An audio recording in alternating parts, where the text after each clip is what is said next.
Before Boko Haram, there was Maitatsine, a man who hated modern life so much. He built his own world right inside Kano. His followers didn't just pray, they fought, they killed, they died for this man. And the riots that followed, they shook this whole country. Let's get into the story. Maitatsine wasn't even Nigerian. His real name was Mohammed Marwa, and he was born sometime in the 1920s in Marwa, northern Cameroon. But Nigeria, that's where he decided to build his legacy of chaos. He came into Kano around 1945, already preaching a strange version of Islam that most people couldn't even understand. He didn't just challenge the status quo, he straight up cursed it.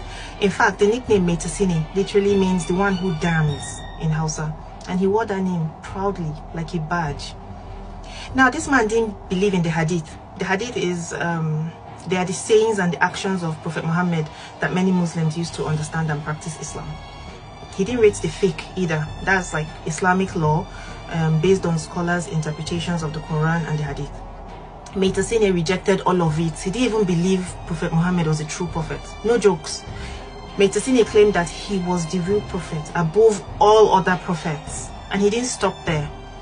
He taught that things like radios, watches, bicycles, television, cigarettes, even Western style clothes were evil, haram. His followers were not allowed to use any of these things that I've just listed. He said modern life was corrupt and sinful, and that Muslims needed to return to a pure, stripped down faith as like bare minimum, according to his own rules, of course. But here's what made him really dangerous. This man was charismatic. He didn't just preach to a few people in a corner. He built a movement. He attracted hundreds, then thousands of poor, frustrated young men. Most of them were Almajiri, street boys, and school dropouts. They had nothing. And Maitatsine gave them something to believe in, a purpose, a place to belong, and someone to follow, which is what they needed. They called themselves the Maitatsine. They weren't just a religious group. They were a militia, they were armed, they were fierce, absolutely loyal, ready to do anything. They even believed that Maitatsine could perform miracles. Some even thought that his charms could turn bullets into water. And they built a stronghold in Kano, in an area called Yan Awaki. From there, they ran their own society. No government, no police, no outsiders allowed. It was their world now. And then in December of 1980, everything exploded.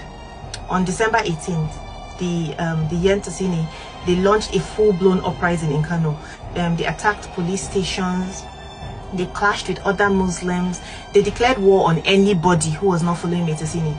The army was called in, and what followed was 11 straight days of chaos. The streets were turned into battlegrounds.